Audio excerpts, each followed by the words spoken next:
Then there's me making protocols for not just the bone that didn't heal, but for the human that didn't heal, the spirit that didn't heal. The patellar tendonitis tends to make the quadriceps tight, and I object to the itis part.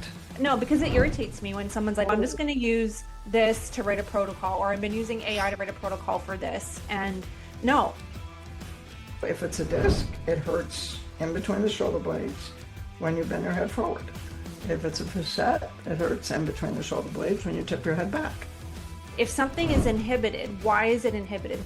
Thank you for subscribing to the Frequency Specific Microcurrent podcast. FSM is a breakthrough tool for medical practitioners who feel stuck with limited treatment options, especially for complex issues unresponsive to conventional care. FSM training is the best continuing education course for medical practitioners. Get our free introductory webinar at frequencyspecific.com/about, or find FSM trained practitioners at frequencyspecific.com/find. Here's Dr. Carolyn Kim Pittis. How are things in the operating room? I don't get to hang out in the operating room. I'm not one of those cool kids yet. That's rude. I know. It's just, it's so validating when you have a group of people that are so passionate about what they do. And it feels like it's so refreshing. I guess what it kind of reminds me of, the familiarity of it, it reminds me of the advanced. Oh, yeah.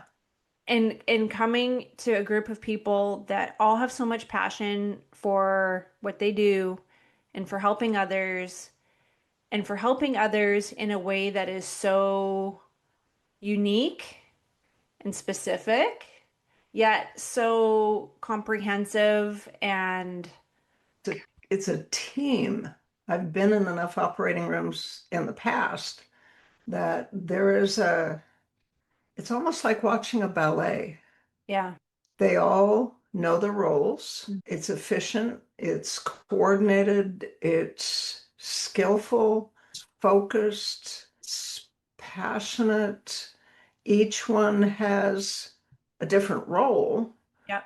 But it's like together the sum of the parts is greater than the parts or something. Yeah. I think when I go to the clinic on the non-OR days and we're talking about patients and we're troubleshooting and we're talking about successes and setbacks or side steps, as we call it, because there's never really a back step. It's a lateral move sometimes. When you have that team, that opera, that concert, that however you want to call it, ballet, I think that mentality comes into the clinic also. So we know a lot of patients that have a surgery and then they're just left, right? The surgeon does his job and then they're left to put the rehab pieces back together again. And I think that's what the clinic that I'm fortunate enough to hang out at, it does a really great job, is there's really no stone that's left unturned, whether it's before this procedure, after the procedure. I feel like patients are taken care of in a way that I have not really seen in all my years of practice. So it's very refreshing. Like I said, but also validating, because you and I see the holes all the time in peri-procedure. We see where patients were neglected, and I'll use that word neglect before a procedure, where they're just like, we got to wait. So I don't know, go rot on the couch.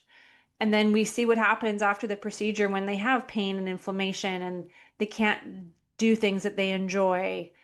And then we see things like procedures gone wrong.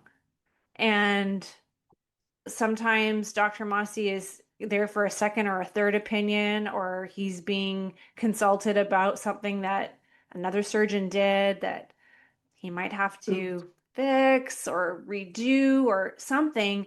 And the emotional load that you see patients walking in with those situations is heavy.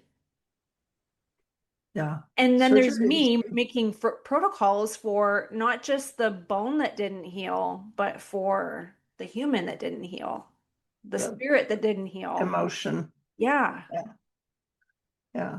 So that's what I've been seeing. That's pretty fun. It is pretty fun. It's one of my favorite things. I have a bone to pick that I might need to start off with, though. Okay. It's not really a complaint. It's like a PSA. Okay. And you can Oh. stop me if I go off. However, in the last little while, I've had a couple patients, I've had a couple practitioners reach out, a couple students reach out about the use of AI. And so you're making a face because maybe you know where I'm going with this, but it's gone down multiple different lanes of a patient walked in that had used AI to ask about frequencies that I should be using in the treatment. That you should be using? Correct. Oh, okay then. So this is something new because that's never happened to me in however long I've been using this. Somebody telling me, I get told what to do all the time, but not what specific frequencies they had Googled or used AI to formulate. I had a practitioner, a couple practitioners actually, reach out that they were using AI to create programs. And so here's my PSA. Wait. AI to create protocols for patients? Correct. Okay. So, because this is our public platform and we get to help educate and share things, this is me as an educator saying, No. we don't even want you using the mode bank to a T. The mode bank was created by you, a human, with more experience in FSM than anybody, based on real intelligence, not artificial intelligence, as a template, as a starting point for you, the practitioner who has taken real education taught by real people based on real case studies, what works and what doesn't. Yeah. I don't know how else to say it without sounding unfiltered and a bit perturbed. I think You're so Canadian.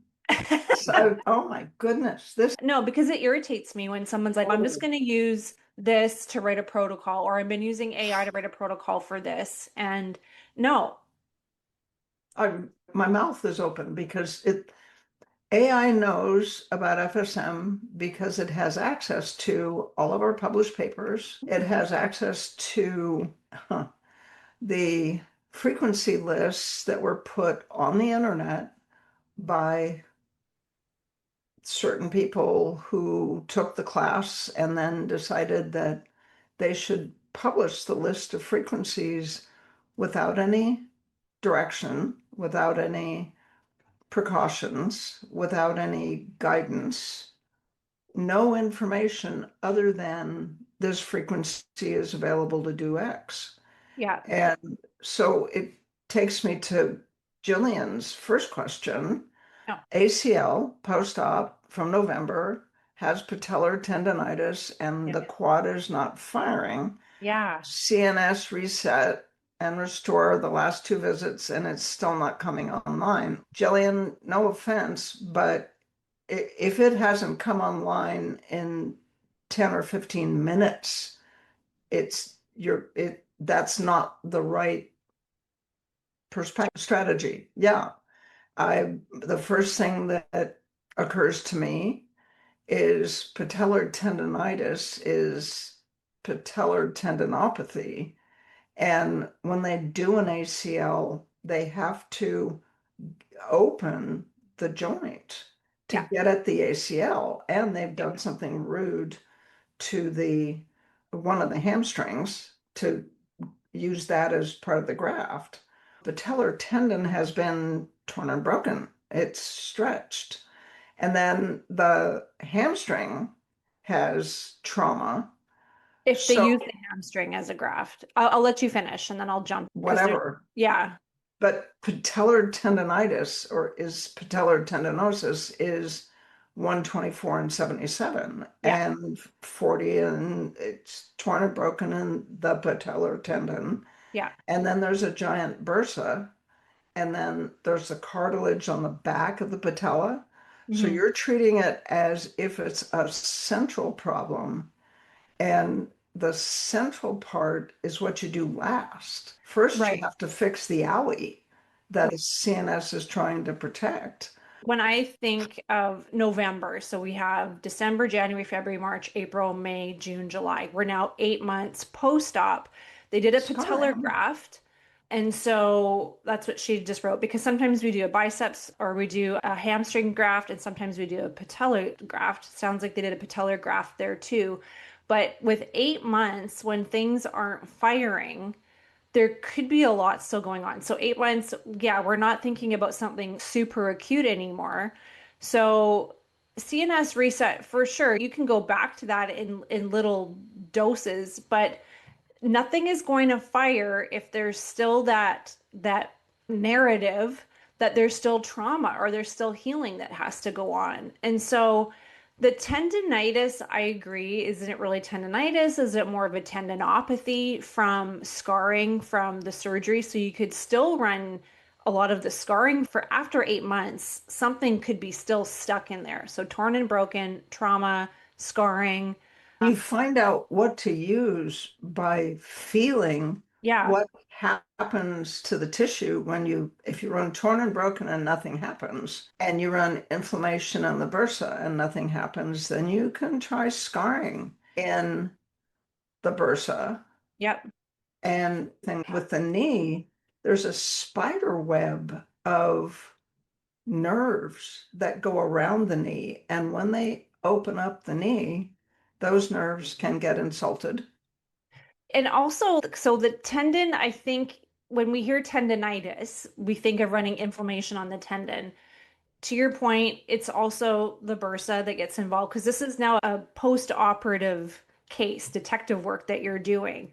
So I always think about, if something is inhibited, why is it inhibited? Why is the body thinking firing that quad is a bad idea? If there's scar tissue that's pulling on a nerve, we're going to get inhibition. If the periosteum has scar modulation that needs to happen, and we see that a lot. If the graft is coming from that patellar tendon, you can go in and use 13 cross fiber friction with that. I would look a lot at the tibial tuberosity to see what that is feeling like. Maybe thinking about 91 and 783. Maybe it's after 8 months, the scar has been there for a while. So you can go ahead and get aggressive. The biggest thing that I am seeing right now is the fat pad. The fat pad gets trashed with ACL work. So it is painful. When there's pain, we get inhibition. So go after the fat pads. We talk about 397. However, you can also use trauma in the fat pad. You can use torn and broken in the fat pad. And then if you feel like the fat pad is that part of the scarring, go ahead and use 3 and 97. But the fat pads are huge. I would also think about what the meniscus is doing, even though it may not have been what is it called? The O'Donoghue's or unhappy triad, where it's ACL, MCL, and meniscus. Sometimes the meniscus and the MCL maybe it's not a surgical repair, so the surgeons, they were fine, but they also get trashed during the fat pad. Pain is point tender, inferior pole of patella. Go after that fat pad. So that's why we do these podcasts. And this is what AI won't tell you to do. AI won't tell you to feel for smush. It won't tell you to go after the pain, the smush, the dwarf, like all the things that make us exquisitely good at what we do is being present for our patients. And so that was the reason why I deflected out of PT, because I didn't want to stick people in a room with the machine.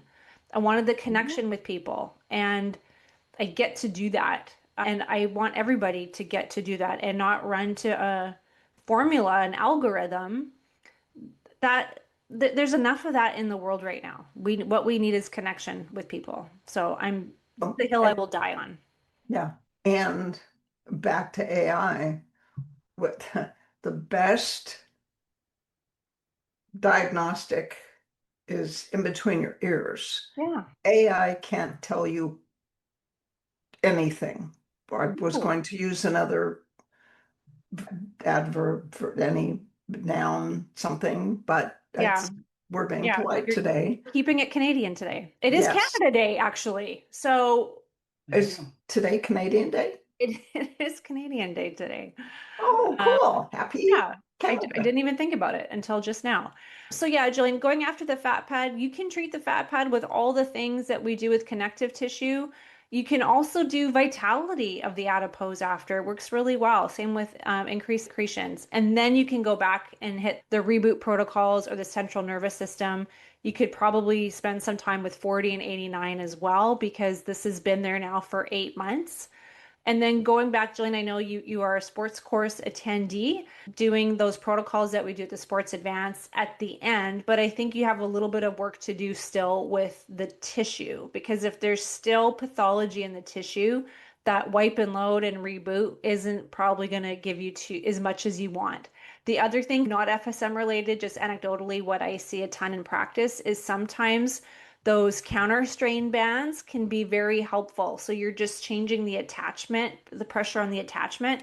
You could do that with rock tape, or those straps that are just go onto the patellar tendon where it attaches onto the tibia tuberosity. That can be helpful into just tricking the brain into saying, hey, you're supported here. But I have a feeling once you treat the fat pad, this is all gonna just click. And the cartilage, Yeah. the patellar tendonitis tends to make the quadriceps tight.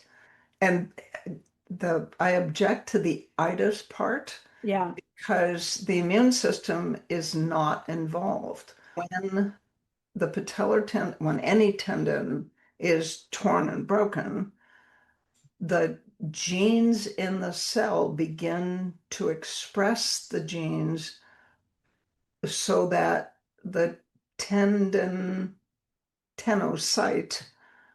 expresses the genes for CGRP, substance P, and interleukin, one of the interleukins. I don't think it's one because that's with nerves, but it's not really an itis. Yeah. Never was an itis. It's an opathy because it's torn and broken, or Yeah. and the thing is that it's usually obvious in the first 10 or 15 minutes whether you're on the right track. It won't be finished in 10 or 15 minutes, but when you're using a frequency, you can feel the softening in 20, 30 seconds, 10 Yeah. seconds if you're doing it a lot. Yeah. And then have Netter open and look at the anatomy of that area and think of it in terms of tissues. Yeah. There's cartilage behind the patella. So if Mhm. the tendon is tight and pushing the patella up against the femur, and that cartilage and the periosteum, they're inflamed and cranky and Yeah. torn and broken, and after 8 months, maybe even fibrosed or Yeah. scarred. Yeah. I think you're at a really safe space after 8 months to go after this. Sometimes the scarring goes, I'll borrow your word, cattywampus. Things just repair in a very unorganized, aggressive fashion. And you can go in and help modulate that with some cross fiber frictioning. And it goes super fast with FSM. Please keep us posted and go after the fat pad. I Right. love her next question because Okay. that's just okay. If the pain is no, it's no. Just no. It's not a compression fracture at Okay, let's T8. read it, because people who are listening to us that don't get to read the question are going, Yeah. Hi, Dr. Carol. I have a couple of ladies with chronic shoulder and neck issues have released the long thoracic nerve and the subscap, I'm assuming. Restored shoulder range of motion, but the neck, facet, disc issues are still referring to the shoulder blade, rhomboid area, having trouble getting the neck to let go and relax. The 40-13 inflammation, scarring, trauma, paralysis, congestion, that's interesting, good. Chronic inflammation, fibrosis in the nerve, the medulla, and the joint capsule. Okay, so the question, Jillian, is in the physical exam. When they bend their head forward, what happens in between their shoulder blades? When they tip their head back, what happens in between their shoulder blades at that dreaded T7-8 space? If the T7-8 lights up when they bend forward, then you don't run all those frequencies. More is not better. And it has nothing to do with the nerve. It's torn and broken in the disc, annulus especially, just 124 and 710. There's a protocol in the mode bank, runs an hour, for disc repair. And you bend forward, and that makes it hurt. And the pain patterns for the disc and the facet are identical, but they're provoked by different actions.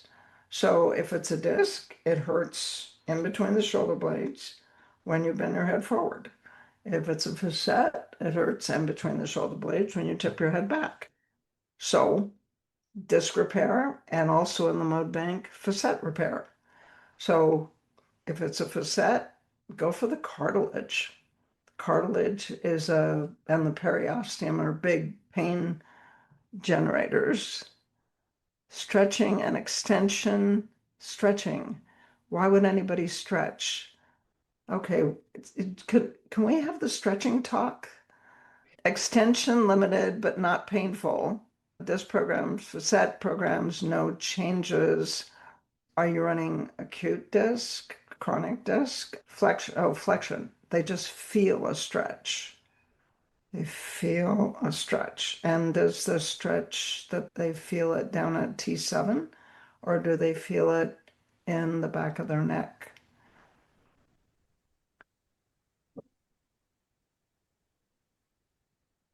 Okay, good. I'm glad they're not stretching. Extension is limited, but not painful. Interesting. Maybe they stop an extension before it gets painful. That's a good question. All chronic issues for 7 years felt down the back of the neck. Say, where are they? Yeah, it's just the continuation of the comments. It said, just flexion, they feel a stretch. All chronic issues, 7 years, felt down the back of the neck. And they feel a stretch. 7 years. Next thing to do is ask their GP to do flexion extension x-rays. That sounds first thing to do actually is to test the Baton points and make sure they're not hypermobile. But then the next thing to do is flexion extension x-rays. Is it stable? And because doesn't that sound suspicious after 7 years? It should stabilize if you're doing the right stuff, and it sounds like Jillian is. Yeah, it does. What was the mechanism of injury? Fell down back of neck. Fell down on the back of the neck. Ow. So definite trauma, but for 7 years, and compression fractures can be very tricky because that's when all the connective tissue surrounding it still seems to think it needs to tighten. However, I would have thought you would have had more results, especially based on what you ran. Yeah. And the fractures bleed. Compression fractures, all fractures bleed, and stuff gets glued to stuff. MRI shows facet C5, arthropathy. And MRI shows, and what is happening in the spinal cord, and what are the patellar reflexes like? Jillian, you've got some work to do and some reporting back. The other thing is, if there's a 5-6 problem, the brain puts the neck in extension. If there's a disc issue, right? The brain puts the neck in extension, and that constantly jams the facets, right? To protect the disc, you extend. Yeah. Usually C1, 2, 3 are the problem, and they get headaches and all that. But it could be if there's a 5-6 disc bulge. So did you read the MRI, or is that the report? Yeah, so great comment right now, because I am now seeing a ton of reports, and then Dr. Massey looking at the images and being like, oh, but I see this and this. And I'm just Yeah. like, wow. So I think at my knee talk, I talked about the importance of using a local DAC bar that I've been using to go through images because the report, nothing against radiologists, if they're just looking for big fractures or tumors or something, they're not seeing the stuff that we could really be utilizing. So the scar that healed, there's so many things that somebody else could read. There's also, DAC bars are good, but the radiologists in Portland, I ended up with two radiologists that I would allow to read my films Right. because we have 4 years of radiology, so I can read the films. But I get this report that says normal degenerative changes. 3 lines, that's it. Okay. And then I have asked for an addendum to be written by the MD radiologist that reads my films, and Right. it's a page and a half. And there is no such thing as normal degenerative changes. There is a 1 millimeter bulge at disc bulge at C3-4. There's Yeah. a 2 millimeter bulge at 4-5. There's a two Yeah. millimeter bulge, 3 millimeter bulge at 5-6 that touches the thecal sac.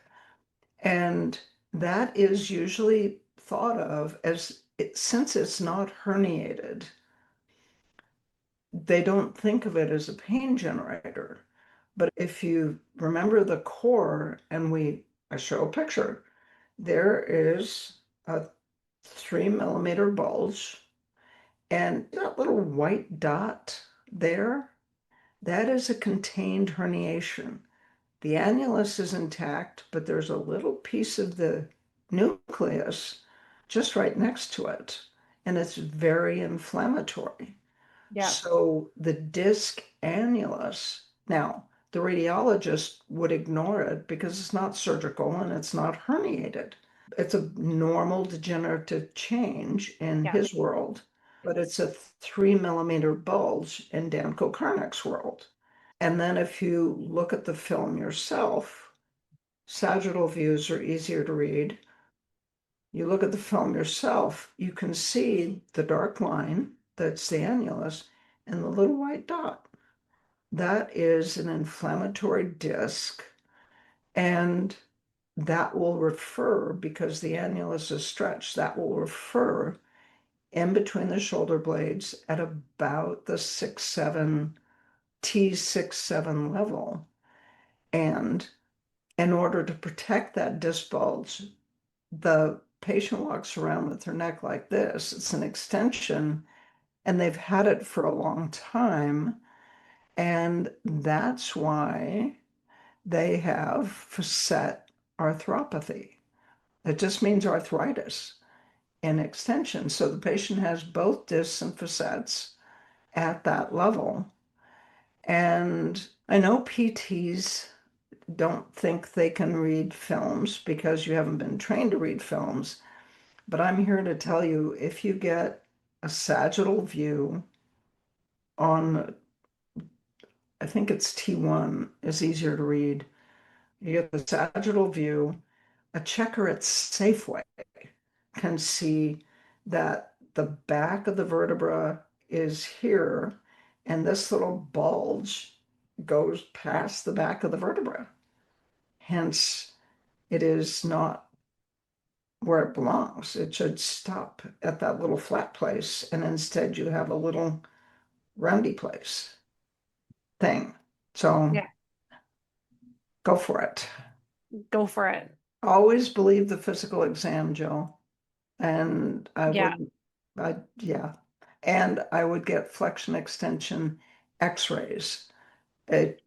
Something's not right. If it's been 7 years, something's not right. Yeah. Find out if 5-on-6 is stable, or 4-on-5, or Yeah. 6-on-7. We have a lot of questions today. Let's just keep going after them. Cool. Judith wrote, Oops. does FSM work for hand and leg neuropathy that is caused by previous statin use? Also, Nope. can we do anything with FSM to help getting someone off of antidepressants? So, no, you can't help by previous statin use. That is a CoQ10 deficiency. And usually, statins don't cause peripheral hand and foot neuropathy. That sounds more like B12 or methylfolate or methyl B12. That's a thing. Interesting. Hang on. TRT. Sorry, guys. I'll call you back. And getting somebody off antidepressants, it depends on the antidepressant. Which antidepressant? Celexa and Cymbalta, just plan on it taking a year. And we know that the concussion protocol or concussion in Vagus, or preferably both, concussion protocol increases serotonin. The vagus nerve increases serotonin.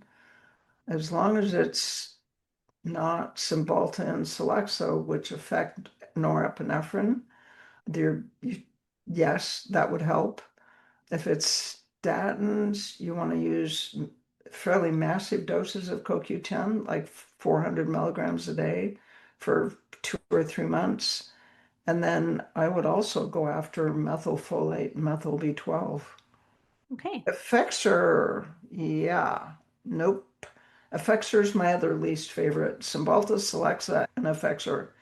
It is plan on it being a year, and it is awful. It is almost impossible to get off of, and they have to reduce it really slowly. Concussion in Vagus is going to help, but Effexor, Celexa, and Cymbalta all have a norepinephrine component. They're SNRIs, and that just makes them very difficult.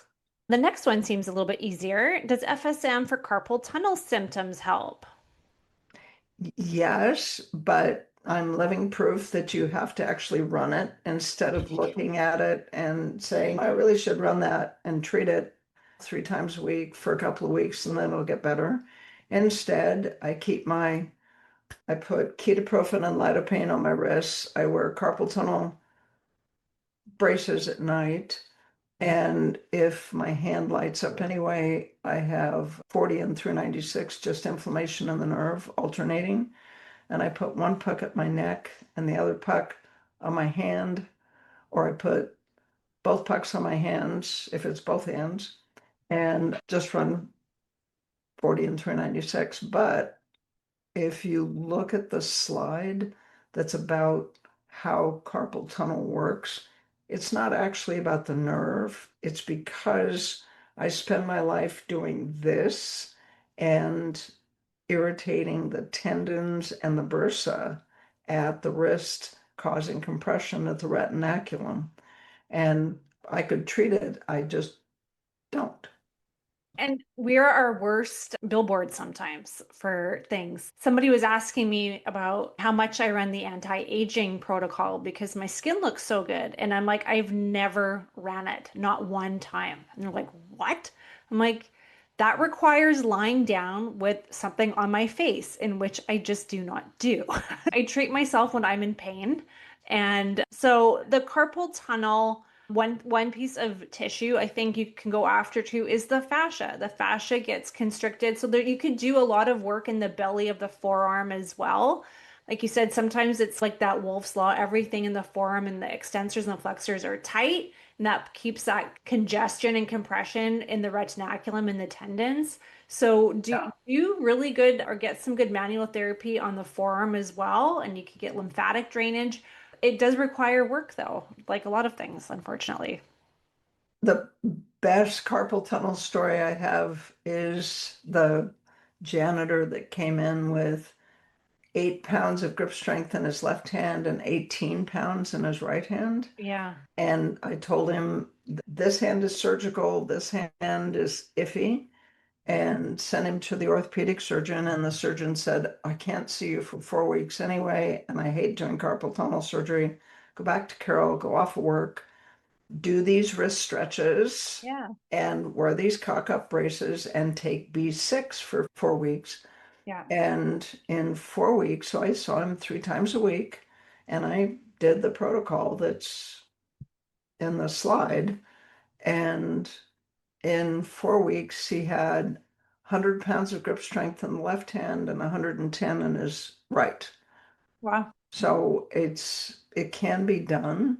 It requires a commitment from the therapist and the patient, though. It's some work. But yeah, the fascia responds so well to FSM. I ask Burke that question. Okay, we're going on an island. You get to take 5 A channels and 5 B channels. And both of us jumped on the fascia right away. He was also more cord and nerve based. But yeah, if you're a DO, you're going to love the fascia. So get in there, Jenny. Okay, I love the left field questions, and I really love this one here. Any ideas what might help with children ranging from 6 to 15 years of age with interoception issues to help increase sensation and awareness in bladder stomach? So interoception is one of those big words right now that a lot of people are using, which is great.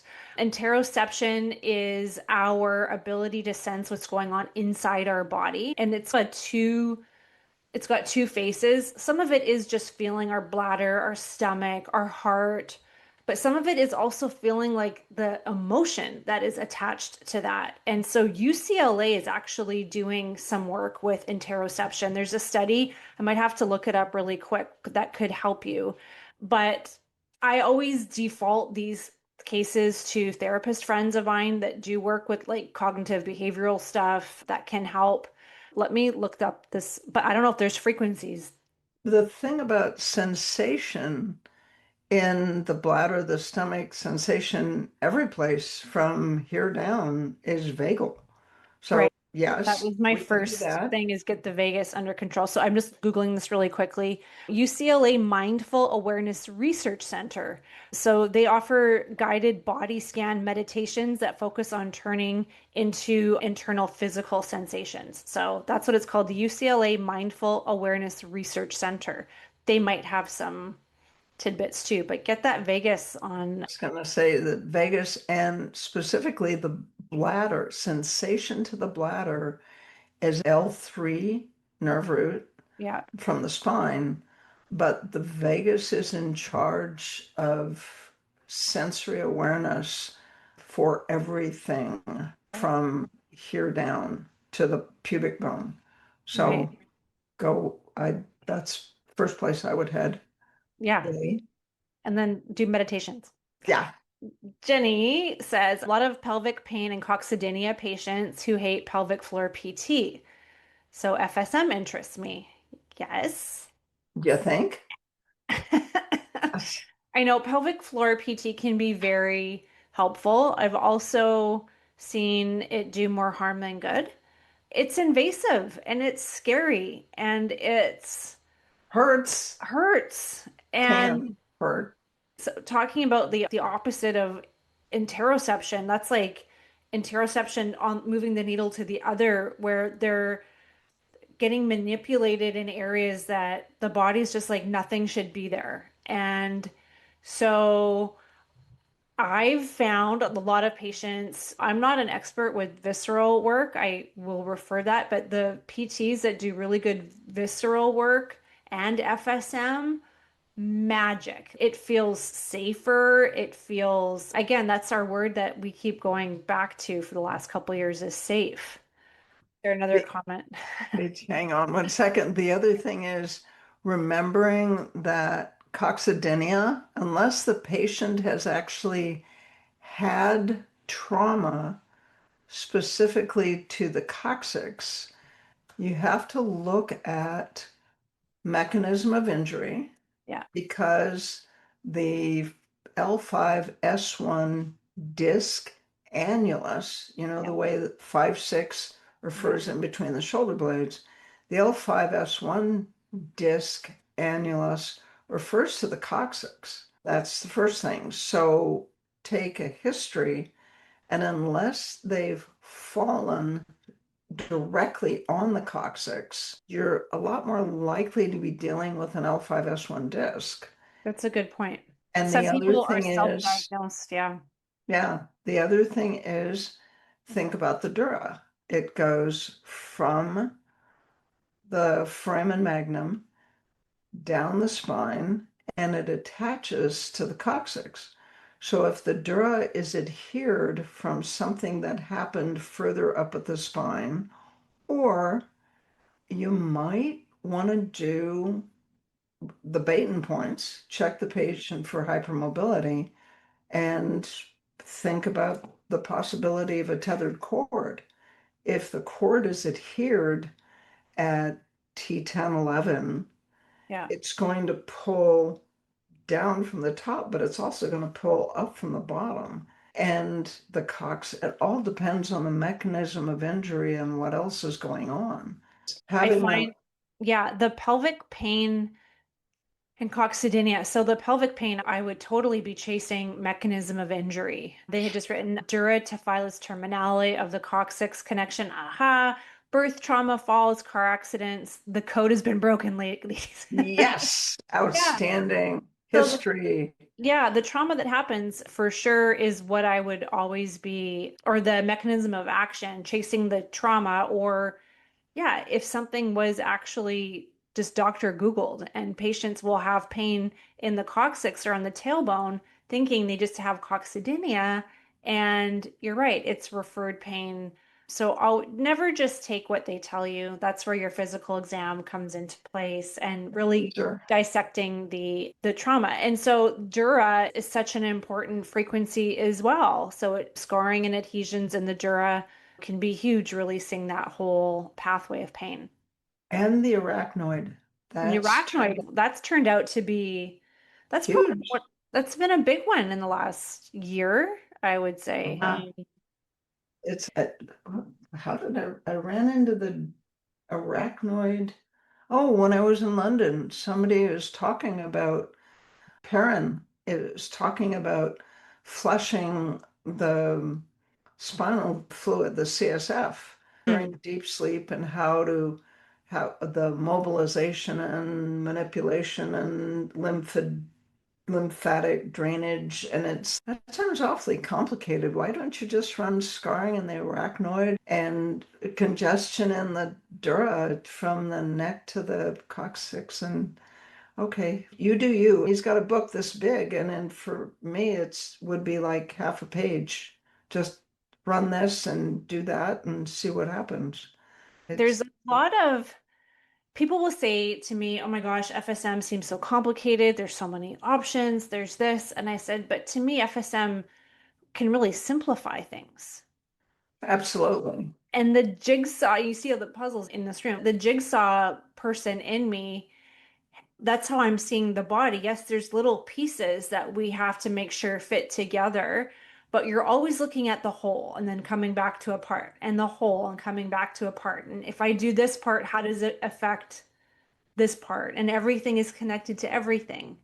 And when you start to see that, you can't unsee that. And I think that's one of the many reasons why FSM practitioners can do what they can do, because we're going out and going in and we're scanning, and I don't know. And the more I have done FSM, the fewer frequencies I use, believe it or not. I absolutely believe it. Sitting here this week working on radiation scar tissue.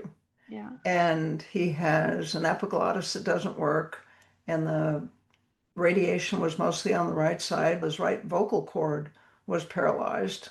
Well, there was just a lot of scar tissue right here. Yeah. And then he had esophageal scarring, and his epiglottis didn't work. They've scoped him, and the epiglottis is fine. It's just sluggish. It doesn't react the way it should to stimulus. Yeah. Well, that's the vagus. Yeah. It's like there's nothing wrong with the epiglottis. Sensory to the epiglottis is the vagus. So we've just been working on radiation and scarring and increased secretions in the vagus. That's 3 frequencies, one Yeah. tissue. That's it. And the fascia, because the vagus runs in there as a fascia. Yeah. So his neck range of motion is increased by 10 or 20 degrees in every range. Yeah. And he doesn't choke anymore. And then we had him swallowing ice chips while we ran scarring in the esophagus. And the next day, he was able to take a much bigger bite. And I have to talk to Jenny's because I've treated vaginismus, and it is anxiety based, but it may or may not be a somatic disorder. So if you have a condition that you don't have a tool to treat, then it's a lot easier to say it's an emotion that you can't treat. So you have frequencies for spasm in the vagina. You have frequencies for trauma in the vagina. You have frequencies for fear, Yeah. terror, Yeah. quiet the sympathetics. What makes the vagina contract? It is a contractile tissue. It's Right. also estrogen sensitive. When was the last time they had vaginal estrogen? If they have vaginismus 10 years after they had a hysterectomy when they were 20, that's a close-up. I What don't know what's happening. your computer is. I have the auto thing on Zoom. It just decided to get a close-up of my mug. Wow, cool. I didn't The other thing about FSM and things like vaginismus is you don't have to do what is a standard PT to do, which is stretching of it, which is equally traumatic. The vagina is innervated by sacral nerves, I think. You put a washcloth on the sacrum, washcloth over the vulva, and you run the frequencies, and you can have the patient palpate the vagina and see how it feels. If they have constant pain, that's one thing. Does this change the pain? Does that change the pain? Sensory to the vagina is also in part. That's the thing. So you have frequencies for anxiety, fear. You have frequencies to the vagina. OMT right before annual visit helps, but only if the patient does their anxiety, meditation, homework, trust relationship. FSM seems to have a game change promise. Trust me, I treated it back when I had an OBGYN sending me vaginismus and pelvic pain patients. You've got some options anyway. And not that Yeah. it's the same, but the same. There's a lot of anxiety with the athletes that I see based on past trauma, especially in the surgical setting of when they're rehabbing and then pain comes back on the radar. The full out anxiety of did I blow the graft? Is something wrong? Did I rip something? Yeah. The needle just goes extreme. And we're lucky we can look at images right away and say, no, it looks fine. It's one thing for me to say, it's fine, keep training. It's another thing for their nervous system to say, it's fine, I'm strong, I can get through this, I can keep training. And so I remember treating without FSM, working with these athletes and convincing them and trying to get it through their head that they were strong, it was safe, the graft was strong. And FSM with manual therapy, FSM with the repatterning, FSM with home care, with them sleeping with it, has been an absolute game changer. Because if anybody needs to feel confident, it's everybody needs to feel confident. But athletes in contact sports need to feel confident, and they need to feel safe, and they need to believe that whatever was broken is fixed and stronger than ever. And I really can't imagine not having FSM for these patients for that anxiety. Any articles for me to feed or books about this topic? Jenny asked. We don't have any FSM papers on pelvic pain. We don't have anything published because it's N of 1 with nothing but a pain score. And you'd have to, I would guess, read about, let's say, vaginismus without people's opinion about the emotional component and the anxiety component and all those things that can't be fixed. It's got to be the patient's fault because I can't fix it. So it has to be the patient's fault. So you have to take what people have written and look at it through an FSM lens. Yeah. And what do I have? What's the neurology? What is the emotion? Was she raped? Was she molested? Is she estrogen deficient? Did she have a hysterectomy at 19? And why did she have a hysterectomy at 19?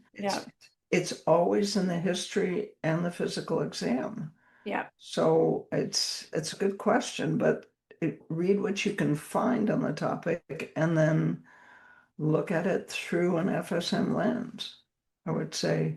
And I'm going to end with how I started, and don't use AI to help you about this.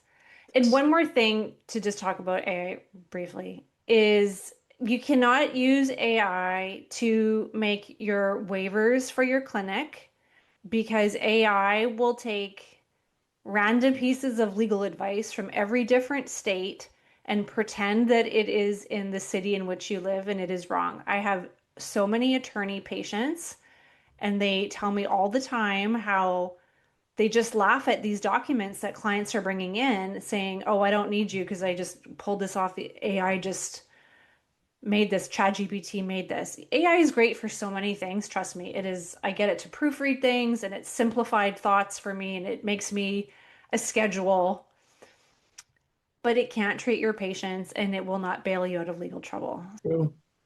It's true. It can't make a diagnosis. It can't look at a film. Gosh. And to what Jillian said, stop alarm. AI can make me an alarm clock, but AI can't feel smush, and it can't, like you say, look a patient in the eye and say, nothing you have scares me. Or the connection. And I'm going back to the connection because that is what we are losing right now on this planet, is connection with patients. And FSM gives you such an incredible platform to put hands on somebody and connect with them on levels that I never even knew were possible as a practitioner. And it makes me emotional. Yeah, I get it. Speaking of which, we just solidified the room arrangements for the core in Costa Rica and the rehab course in Costa Rica. I'm so excited. Yes. And we are doing, I want everybody to remember, we are doing the first rehab course in Chandler, in between the core and the advanced. Yeah. Is 4 days of the first ever rehab course. I'm so excited. It was time. I felt like the sports course was like when the lobster, or there's a crustacean that blows its shell or something, right? Because I felt the last time I taught it, yes, it was so big, but there's just so much content that I wasn't feeling good even teaching it, because I felt like I was rushing. I felt like I wasn't getting to the important things. We've just changed. FSM has just changed so much. So I'm so excited, and it's so time. And yes. And Jenny said, what are the dates of the 4-day course? And I just looked it up. Costa Rica is 18 January, March. Frequencyspecific.com will have everything, I'm sure. Rehab course 14, 15, 16, and 17 of March of 27. Sunday, Monday, Tuesday, Wednesday, and then the advance is 18, 19, 20, 21. And the birthday party is going to be on the night of the 20th. Oh, I'm so excited. It's going to be, yeah, I'm really looking forward to the rehab course. We'll get a preview in Costa Rica, and then y'all can come. There's limited places in Costa Rica. So much. It's going to be so much Celebrating fun. to do. Yeah. Yeah. Well, I'm not celebrating that it's 402, but Okay. it is. So Yes. that's it for today. This was great. It was fun. Always is. Always is. Keep the questions coming, and we'll see you guys next time. Do good work. Yay. See you later. See you Bye. next time. Bye. The Frequency Specific Microcurrent podcast has been produced by Frequency Specific Seminars for entertainment, educational, and information purposes only. The information and opinion provided in the podcast are not medical advice, do not create any type of doctor-patient relationship, and unless expressly stated, do not reflect the opinions of its affiliates, subsidiaries, or sponsors, or the hosts, or any of the podcast guests or affiliated professional organizations. No person should act or refrain from acting on the basis of the content provided in any podcast without first seeking appropriate medical advice and counseling. No information provided in any podcast should be used as a substitute for personalized medical advice and counseling.